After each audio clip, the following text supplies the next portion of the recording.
Konsultasi Syariah. Saudara ipar bukan mahram. Pertanyaan, apakah seorang wanita harus berhijab di depan kakak iparnya? Maksud saya suami kakaknya. Jawaban, Bismillah, wassalatu wassalamu ala rasulillah wa ba'du. Terdapat hadis dari Uqbah bin Amir radhiyallahu anhu bahwa Rasulullah sallallahu alaihi wasallam bersabda, "Berhati-hatilah kalian masuk menemui wanita." Lalu seorang laki-laki Ansar berkata, "Wahai Rasulullah, bagaimana pendapat Anda mengenai ipar?"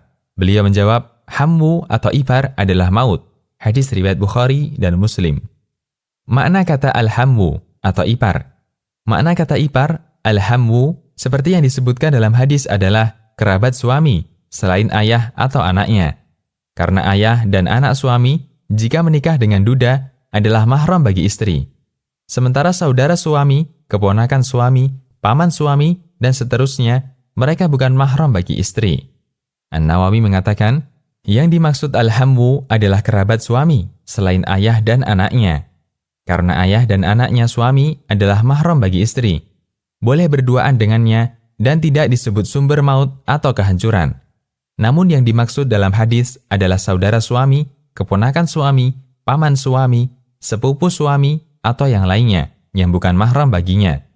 Kemudian An-Nawawi mengatakan, dan kebiasaan orang menganggap biasa masalah ini. Ada orang yang berduaan dengan istri saudaranya. Ini adalah kebinasaan atau al-maut, sehingga mereka lebih layak untuk dicegah agar tidak terjadi khalwah daripada orang lain. Syarah Sahih Muslim.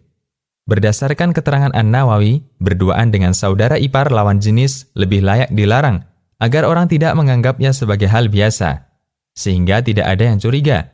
Padahal itu bisa berpotensi besar untuk menggiring orang ke ranah maksiat. Karena itu, Nabi Shallallahu Alaihi Wasallam menyebutnya maut agar dihindari sejauh mungkin, sebagaimana orang menghindari kematian dan kebinasaan.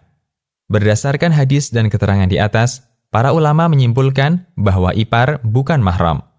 Karena bukan mahram, maka semua adab ketika berinteraksi dengan non-mahram perlu diperhatikan. Seperti tidak boleh berduaan, harus menjaga hijab, dan seterusnya. Nabi Shallallahu Alaihi Wasallam bersabda, "Janganlah salah seorang di antara kalian berdua-duaan dengan seorang wanita yang bukan mahramnya, karena setan adalah orang ketiganya." Hadis riwayat Ahmad dan disahihkan Syu'aib al-Arnaud. Demikian, Allahu a'lam.